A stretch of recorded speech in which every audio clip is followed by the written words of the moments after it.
आज हमारे साथ बातचीत करने के लिए मौजूद है हुद्दा जहरीवाला, जो कि पॉलिटिकल एनालिस्ट हैं, इंटरनेशनल मीडिया जर्नलिस्ट हैं। इनसे हम बातचीत करेंगे क्योंकि इन्होंने जम्मू कश्मीर का दौरा किया और रहने वाली ये बेसिकली दिल्ली से हैं। इन्होंने जम्मू कश्मीर में आकर जम्मू कश्मीर को क्या समझा और यहाँ के हालात के बारे में, इससे पहले ये जो है अक्सर व बेशतर न्यूज़ में सुना करती थी कि कश्मीर में हालात बेहतर हैं या नहीं हैं, या जो भी सुना करती थी, ये जो है ग्राउंड पर आकर इनको क्या कुछ पता चला, इनसे जानने की कोशिश करें। बहुत बहुत शुक्रिया वक्त देने के लिए। बहुत बहुत शुक्रिया, थैंक यू सो मच मुझे जोड़ने के लिए। हुद्दा जी, मुझे बताइए कि जम्मू कश्मीर में आकर आपने क्या समझा? जो आप टीवी में देखते थे, जो न्यूज़ में देखते थे, उससे कुछ डिफरेंट लगा या सेम ही लगा जो टीवी में दिखाया जाता था? देखिए, एक होती है हकीकत जो आपको लोगों से पता चलती है, ग्राउंड पे जाके आपका जो लोगों के साथ इंटरेक्शन होता है उससे ख़ास तौर पे आपका नज़रिया तब्दील होता है। और एक होती है रियलिटी जो मीडिया आपको दिखाना चाहती है, जो नैरेटिव सेट होता है। अब उस नैरेटिव में भी एक होता है सेंटर का, मरकज़ का, जो पॉलिटिकल पार्टी पावर में, उसका नैरेटिव एक होता है, लेफ्टिस्ट का, एक ऑपोजिशन का नैरेटिव, और एक वो नैरेटिव होता है जो यहाँ की खुद की जनता बनाती है। अगेन डिफरेंट पॉलिटिकल पार्टीज होंगी, डिफरेंट नैरेटिव्स होंगे। मैंने इंटरेक्शन जो किया है वो न सिर्फ लोगों से गांव-गांव जाके, न सिर्फ यहाँ के स्टूडेंट्स से, यहाँ की महिलाओं से मैंने इंटरेक्ट किया है, यहाँ के जो पॉलिटिकल करता धरता हैं मल्टीपल पार्टीज से, उनसे इंटरेक्ट किया है, मीडिया वालों से इंटरेक्ट किया है। तो एक बड़ा वाइड नज़रिया मेरा जो मतलब कहते हैं, जिसमें मेरी नॉलेज में थोड़ा सा जो इजाफा हुआ है, उसके बेसिस पे मैं यही समझी हूँ कि जम्मू एंड कश्मीर में मसले मसाइल वैसे तो बहुत सारे हैं, मतलब कोर इश्यूज ही यहाँ पे एड्रेस नहीं हो पाते हैं, तो आप बड़ी बड़ी बातें क्या करेंगे? आप बेसिक छोटे मोटे इश्यूज को, कोर इश्यूज को टैकल कर लें, वही बड़ी बात है। लेकिन कहीं ना कहीं जम्मू एंड कश्मीर में एक जो पॉलिटिकल सेंटिमेंट्स है उसमें खास तौर पे तब्दीली आई है। वही लोग जो जाके वोटिंग नहीं किया करते थे, अब कहीं ना कहीं ख़ास तौर से जम्मू में जो हमने नोटिस किया, काफ़ी अच्छी वोटिंग हुई है, कुछ जगहों पे नहीं भी हुई है। कश्मीर में अगेन कुछ जगहों पे जहाँ पे एक्सपेक्टेड था वहाँ पे कम हुई है, शोपियान जैसे इलाके। लेकिन जम्मू में पहले भी वोटिंग होती थी, कश्मीर में ही कम होती थी, लेकिन कश्मीर में कुछ जगहों पे बहुत अच्छी हुई है। कुछ पे जैसे बांडीपुरा पे मैंने सुना है कि अंदन भी हो गई थी, चांदपुरा में हो गई थी बिल्कुल। वहीं दूसरी ओर शोपियन जो बिल्कुल मतलब कोई मेन स्ट्रीम इलाका नहीं माना जाता, थोड़ा सा इंटरनल इलाका माना जाता है, वहाँ पे इतनी अच्छी वोटिंग हुई है। तो ये मतलब ये जो पॉलिटिकल सिनारियो है इस दफ़ा JNK का, वो हम पहली बात तो ये मानते हैं कि बहुत ही यूनिक है। 10 साल के बाद चुनाव हो रहे हैं, पहली बात तो 10 साल लगने नहीं चाहिए चुनाव होने में। आपने लोगों को अपनी सरकार चुनने का जो हक है उससे, अधिकार से आपने वंचित रखा, महरूम रखा। 2 टर्म्स निकालने के बाद, LG को तानाशाह की तरह बिठाने के बाद, आपने फाइनली जाके आप यहाँ पे जब चुनाव कराए हैं तो उसका एक पैटर्न अलग है। जम्मू में हम देखते हैं कि लोगों का वोटिंग पैटर्न और नज़रिया कुछ अलग है, कश्मीर में थोड़ा सा मुख्तलिफ है।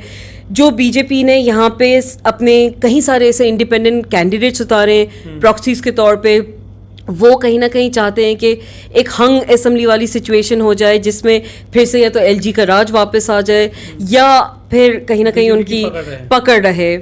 लेकिन दूसरी ओर हमने ये देखा कि कहीं सारी ऐसी नई पार्टीज हैं जो इस चुनाव में उतरी हैं। कुछ लोगों ने एड्रेस को मतलब पब्लिक को इस तरह से एड्रेस किया है जिसमें इश्यूज़ की बात करी है। कुछ पार्टीज़ फिर ऐसी रही हैं जो वही 370, वही 35A पे आप बात कर रहे हो। ठीक है, वो बहुत अहम मुद्दा है JNK के लिए। आपने एक क्या समझा आपने 370 और 35A पे जिस तरह से यहाँ के सियासतदान बात कर रहे हैं, आप इस मुद्दे को कितना इम्पोर्टेंट समझते हैं? यकीनन बहुत इम्पोर्टेंट है, बहुत ही इम्पोर्टेंट। 370 का जो मुद्दा है, जिसे 5 अगस्त 2019 के दिन भाजपा ने पार्लियामेंट में जो है वो ख़त्म कर दिया, आपको क्या लगता है भाजपा का ये फैसला सही था या गलत था? नहीं, बिल्कुल गलत फैसला था, क्योंकि आपने एक तानाशाह के तौर पे एक ऐसा फैसला आपने लोगों के ऊपर थोपा है जिसका ना कोई सर ना कोई पैर था। आपने पॉलिटिकल लीडर्स को, नेशनल लीडर्स को भर भर के अपने नज़रबंद कर दिया।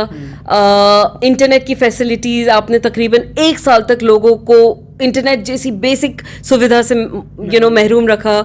उसके अलावा आप पकड़ पकड़ के लोगों को बिला वजह कोई PSA एक्ट के तहत, UAPA एक्ट के तहत भरे जा रहे थे। हिंदुस्तान की ना जाने कितने जेलों में आपने बच्चों को, बुजुर्गों को, एक्टिविस्ट को, महिलाओं को भर भर के बंद करा हुआ है। और ये यूथ, ये लोग आज भी PSA एक्ट के तहत, UAPA एक्ट के तहत, जो कि बड़े आउटडेटेड लॉज है, जिसका कोई आज के टाइम पे रेलेवेंस नहीं होना चाहिए था। ब्रिटिशर्स के टाइम के लॉस थे ये, हिंदुस्तानियों को पकड़ के डालते थे जो उनको लगता था एंटी ब्रिटिश सेंटिमेंट्स रखते हैं। हम सब हिंदुस्तानी हैं, आप हमारे खिलाफ, हमारे मुल्क के लिए कि हम खिलाफ बोल रहे हैं इस तरह की आप एंटी नेशनल सेंटिमेंट्स के तहत, जो कि होती भी नहीं है कोई एंटी नेशनल सेंटिमेंट्स, हक के लिए कोई बात करे वो एंटी नेशनल नहीं होता है। अगर आप बीजेपी को बुरा बोल रहे हो, मोदी जी अमित शाह जी को बुरा बोल रहे हो, तो आप एंटी नेशनल नहीं हुए, आप एंटी हिंदू नहीं हुए। लेकिन आपने जबरदस्ती इन एक्ट के तहत लोगों को भर भर के बंद करा हुआ है। आज भी वो लोग नहीं छूट रहे, उनकी कोई सुनवाई नहीं हो रही है, कोई ट्रायल्स नहीं हो रही हैं। अगर गलत है तो सजा दीजिए, नहीं तो बाइज्जत बरी करिए। आप कश्मीर में कुछ दिन रहकर आई, आपने क्या महसूस किया कि लोग जो है भाजपा के उस फैसले से खुश थे, क्योंकि वोटिंग परसेंटेज काफ़ी कम देखने को मिली, तो आपको क्या लगा? लोगों में नाराज़गी, गुस्सा है, गम है अभी भी उस 370 के उस फैसले को लेकर? यकीनन सॉरी, कहीं ना कहीं 370 का जो फैसला था वो इतना लोगों के लिए एक डर और खौफ पैदा करने वाला फैसला था, क्योंकि आपने सबसे बड़ी जो चीज़ उस वक्त करी, जो लोगों के लिए एक मतलब बिल्कुल ही परेशानी वाली सूरत हाल कर दी, वो ये करी कि लोगों की आवाज़ छीन लिया आपने, उनके बोलने का हक छीन लिया, उनकी फ्रीडम ऑफ स्पीच छीन ली। वोटिंग राइट्स तो 10 साल तक आपने 10 साल तक सरकार ने नहीं बनने दी, आपने 2 टर्म्स निकाल दिए। लेकिन लोगों को जो आप इंडिपेंडेंट मीडिया, चाहे वो जर्नलिस्ट होते थे, न्यूज़ एंकर्स होते थे, या कोई भी अगर बाहर का जर्नलिस्ट आके, कितने ऐसे लोग हैं जो कवर करना चाहते थे इस इशू को, फॉरेन डेलीगेट्स आना चाहते थे, आपने उनको वीज़ा नहीं दिया, आपने उनको यहाँ पे पहुँचने नहीं दिया, आपने जो जर्नलिस्ट यहाँ पे रह के आवाज़ उठा रहा था उसका गला घोट दिया, उसकी आवाज़ बंद कर दी। कितने मीडिया पर्सन है जो आज भी जेल में बंद हैं, आपने लोगों की आवाज़ सामने ही नहीं आने दी। लेकिन बीजेपी कहती है हमने 370 को इसलिए हटाया क्योंकि यहाँ से मिलिटेंसी का खात्मा करना था। अगर आपको मिलिटेंसी का खात्मा करना था तो जम्मू में क्यों नहीं किया? आज भी जम्मू में कितने सारे एक्टिव ऐसे इलाके हैं जहाँ पे बाकायदा से शेलिंग होती है, कितने एक्टिव ऐसे इंसर्जेंसी मिलिटेंसी के इलाके हैं, आरएसपुरिया हो गया, सुचेतगढ़ हो गया, सांबा हो गया, कहीं सारे ऐसे इलाके, पीर पंजल, चिनाब, रियासी, कटवास, हमपोर, ये तमाम ऐसे इलाके हैं जहाँ आप एक्टिव इंसर्जेंसी आज भी देख पा रहे हो। ऐसा नहीं है कि मिलिटेंसी ख़त्म हो गई है, ऐसा नहीं है कि हमारा जवान बॉर्डर पे पास जाके शहीद नहीं हो रहा है, ऐसा नहीं है कि आप उनके ऊपर खुद ही जो सत्यजीत मलिक जी थे, जो यहाँ के एलजी थे, sorry Satyapal Malik ji, right, former governor साहब ने यहाँ की सच्चाई दुनिया के सामने रखी। लेकिन सत्यपाल मलिक जी तो तभी गवर्नर थे जब उन्होंने ये भी कहा था कि मुझे इसीलिए यहाँ पर गवर्नर बना के भेजा गया था कि आप जो 370 हटाने में हमारी हेल्प करें। लेकिन वही इंसान जाके जब एक सच्चाई की जो तरीकेकार है, सही तरीके से उसको सामने रख रहा है, एक आवाज बन के, आवाज बुलंद करके आपकी मंशाओं को कहीं ना कहीं एक्सपोज कर रहा है, क्या किया आपने उनके साथ? उनकी बात सुनी गई कहीं पे? उनकी सच्चाई आगे आने दी? जम्मू और कश्मीर में आपको प्रॉब्लम्स क्या लगी? जम्मू में अलग प्रॉब्लम्स हैं या फिर जम्मू वाले लोग जो 370 के हटने से खुश हैं? नहीं, यकीनन जम्मू और कश्मीर के जो बुनियादी मसले हैं वो सिमिलर हैं। आप अगर शिक्षा की बात कर लें, स्कूल्स की हालत कश्मीर में भी बुरी है, जम्मू में भी बुरी है। आप स्कूल्स को, गवर्नमेंट स्कूल्स को क्लब करके उसको, या तो स्कूल्स को आप बंद कर रहे हो या फिर जो स्कूल्स हैं उनको क्लब करके एक कर रहे हो, उन पे टीचर्स नहीं है, सही फैसिलिटीज़ नहीं है, बेसिक कुर्सी और टेबल तक नहीं है स्टूडेंट्स के लिए। आप जो कश्मीर की टोपोग्राफी डिफरेंट है, वहाँ पे बर्फ़बारी होती है। अमित शाह जी कहते हैं कि जम्मू एंड कश्मीर के सेशन हिंदुस्तान के बाकी एरियाज़ की तरह उनके स्कूल के सेशंस होना चाहिए। वो पॉसिबल नहीं है, प्रैक्टिकल नहीं है। बर्फ़ में जाके बच्चा एग्ज़ाम नहीं दे सकता, क्लासेस अटेंड नहीं कर सकता। जम्मू में हेल्थ सेक्टर की बात कर लें, मुझे हेल्थ के नाम पे, हॉस्पिटल के नाम पे एक बस एम्स दिखा, वो भी फुली फंक्शनल नहीं है, उसकी ओपीडी फंक्शनल है। मैं जाके आई हूँ वहाँ पे, पूरी वहाँ पे ना सुविधाएं ना फैसिलिटीज़ है। कश्मीर में एक स्किम्स है मल्टी स्पेशलिटी हॉस्पिटल के नाम पे। कोई और अगर कोई दूर दराज के इलाके से आ रहा होगा, एम्बुलेंस पे आ रहा होगा, इमरजेंसी केस है, उसकी तो रास्ते में खुदा खास्ता क्या से क्या हो जाए। आपने कोई सुविधा नहीं दी है लोगों को। यहाँ के जम्मू का एक बहुत मेजर इशू है, यहाँ पे जो रोड एक्सीडेंट्स हो रहे हैं, इतनी ख़राब रोडें हैं कि लोगों का चलना फिरना रोड पे, मतलब उनकी गाड़ियाँ चलाना एक अजाब हो गया है। अभी 2 दिन पहले की बात है, एक दुल्हन अपनी बहन के साथ, पूरी फैमिली की डेथ हो गई। कश्मीर में डल लेक का जो इशू है, जहाँ सफाई नहीं होती, टूरिज्म का एक हब है, वहाँ पे आप कोई काम करके नहीं दे रहे हो, लोगों के जो स्मॉल बिजनेस ओनर्स हैं उनके लिए आप मसला पैदा कर रहे हो। अच्छा, आप इतने दिनों से जम्मू में हैं, तभी आपने एक मुद्दा सुना होगा कि इस बार भाजपा कह रही है सीएम हम जम्मू का बनाएंगे। आपने यहाँ के सूरत हाल देखे, यहाँ पर आपने देखा कि इलेक्शन कैंपेन के दौरान आपको क्या लगा कि जम्मू का सीएम बनना इस बार पॉसिबल है? देखिए, जम्मू का चाहे सीएम हो या कश्मीर का सीएम हो, ये तो जो पार्टी पावर में आएगी, जो सरकार बनाने की स्थिति में होगी, जिसकी अक्सरियत मेजॉरिटी होगी, उसी का सीएम होगा। आपको लगता है बीजेपी मेजॉरिटी में आ सकती है? अगर आए तो बेशक उनका सीएम बने, लेकिन उनकी पार्टी पीडीपी के साथ अलायंस में थी तो तब क्यों नहीं बना दिया? अगर उनको वाकई में एक मतलब इस इलेक्शन को कम्युनल ही करना है, हिंदू मुस्लिम का ही नजरिया रखना है, तब बनाते। डोगरा सीएम की जो आप बात कर रहे हो, आप उस वक्त बनाते डोगरा सीएम जब आपकी सरकार यहाँ पे थी, जब आप उस स्थिति में थे कि आप बना सकते थे।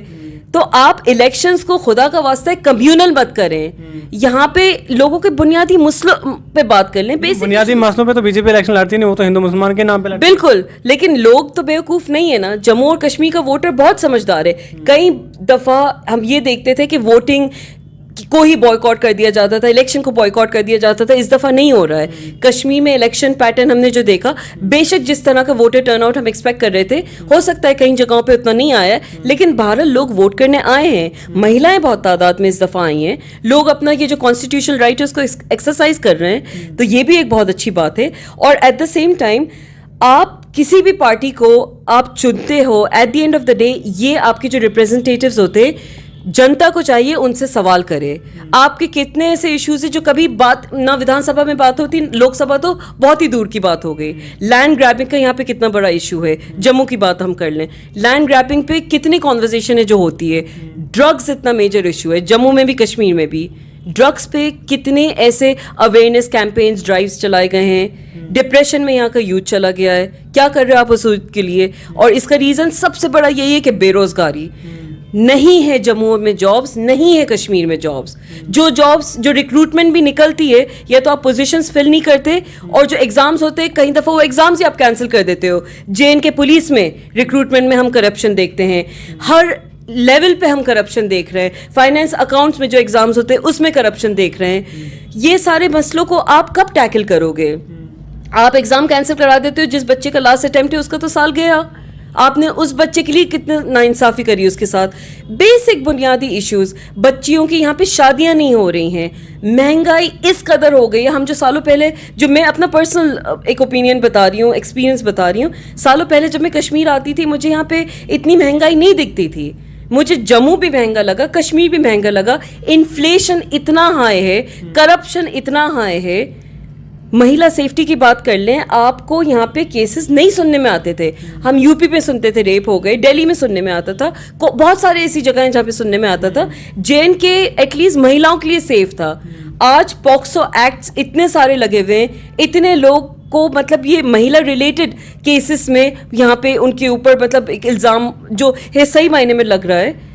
आप मतलब ये वाले इश्यूज तो आप मीडिया में भी बहुत कम सुनोगे। लोग अपना ओपिनियन रख नहीं पाते।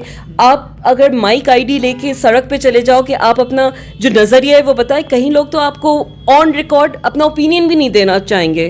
डर और खौफ का माहौल जो है, मीडिया का गला घोटा हुआ है आपने। कितने ऐसे इंडिपेंडेंट जर्नलिस्ट हैं, मीडिया पोर्टल्स हैं जो सही में अपनी आवाज़ रख पाते हैं, जो सही में अपना ओपिनियन रख पाते हैं, ग्राउंड रियलिटी बता पाते हैं। आप भी जानते हैं, हम भी जानते हैं कि कभी भी कहीं भी आपको उठा के आपके ऊपर ज़बरदस्ती कोई ना कोई यूएपीए, पीएसए कुछ भी लगा के आपको बंद कर दिया जा सकता है। आखिर में मैं आपसे जानना चाहूँगा कि जम्मू कश्मीर के लोगों की डिमांड है स्टेटहुड को लेकर। जी, आपको क्या लगता है, भाजपा को वो इलेक्शन के बाद जो है वो बहाल करना चाहिए, या आपको लगता है कि बीजेपी नहीं करेगी? देखिए, स्टेटहुड का जहाँ तक सवाल है, चाहे बीजेपी की सरकार आए किसी पार्टी के साथ अलायंस में, चाहे कोई दूसरी पार्टी आए, एज ओल्ड पार्टी है वो आ जाए किसी अलायंस पे, कोई भी पार्टी आए, कहीं ना कहीं 370 एक बहुत अहम मुद्दा है। इसको हम डिनाई नहीं कर सकते। दिल्ली एक यूनियन टेरिटरी था हमेशा से, लेकिन Jammu and Kashmir proper state हुआ करता था, जो अभी कुछ सालों के लिए यूटी बना हुआ है। तो उसको वापस स्टेटहुड देना ऑब्वियसली बहुत इंपॉर्टेंट कॉन्वर्जेशन है। इस दफ़ा हो पाएगा? अगले चुनाव के बाद हो पाएगा, नहीं हो पाता, ये तो वक्त ही बताएगा। इस कॉन्वर्जेशन का हिस्सा हम जब ही बन पाएंगे जब ग्राउंड पे एक्चुअली 370 को लेके क्या डिसीजन होता है। लेकिन इस वक्त ज़रूरी ये है कि आप आम आदमी की बात उठा लें। सड़क पे बैठा हुआ जो चने बेच रहा है उसको फर्क नहीं पड़ता 370 है या नहीं है। आप दूर दराज के जो बॉर्डर पे एरियाज पे लोग बैठे हुए हैं, गुज्जर कम्युनिटी है, बकरवाल्स हैं, बैकवर्ड है, उनके लिए ट्यूबवेल्स कर दे, ट्यूबवेल्स की सुविधा दे दे। उनके घर में एक एक बल्ब पे वो अपनी पूरी ज़िंदगी गुजार देते हैं, उनके लिए बेसिक सुविधाएं कर दें। आप शिक्षा, स्वास्थ्य, पानी, बिजली, ये जो इतने महंगे महंगे बिल्स आ रहे हैं उस पर आप बात कर लें। एप्पल्स जो यहाँ का एक मेजर सोर्स ऑफ इनकम है, एप्पल के ट्रक को आप बॉर्डर पे जो रोक देते हैं वो नहीं रोकें। यहाँ पे हॉर्टिकल्चर का इतना अहम एक टूरिज्म का हिस्सा है, हॉर्टिकल्चर है, ये तमाम चीज़ों को एड्रेस करके फार्मर्स के लिए कुछ करें, यहाँ के टूरिज्म सेक्टर के लिए करें जो कि कम हुआ है, बड़ा नहीं है। आप लोगों के रोजगार पैदा करें, लोगों के मुद्दों को सामने रखें, तब जाके कहीं ना कहीं सही मायने में 370 चाहे वापस आए या नहीं आए, आप लोगों के मुद्दों को एड्रेस करें, वो ज़्यादा अहम मुद्दा है। चलिए, बहुत बहुत शुक्रिया। हुद्दा जहरीवाला मेरे साथ बातचीत करने के लिए मौजूद थी। तमाम तरह मसाइल पर जो है उन्होंने अपने जवाब जो है बड़ी बेबाकी से दिए। बहरहाल आप लोगों की क्या कुछ राय है, आप लोग अपनी राय कमेंट सेक्शन में ज़रूर दीजिए।